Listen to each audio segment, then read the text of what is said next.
آدمی اپنے بھائی سے دور بھاگے گا اور اپنی ماں اور اپنے باپ سے اور اپنی بیوی اور اپنے بیٹوں سے بھی۔ ہر شخص اس روز ایک فکر میں ہوگا جو اسے سب سے بے نیاز کر دے گی۔ اور کتنے چہرے اس روز چمک رہے ہوں گے، خنداں و شاداں یہ نیکوکار ہیں۔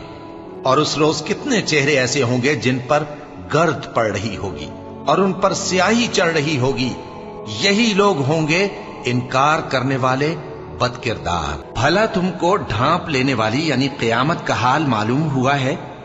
اس روز بہت سے چہرے یعنی لوگ ذلیل ہوں گے، سخت محنت کرنے والے تھکے ماندے دہکتی آگ میں داخل ہوں گے۔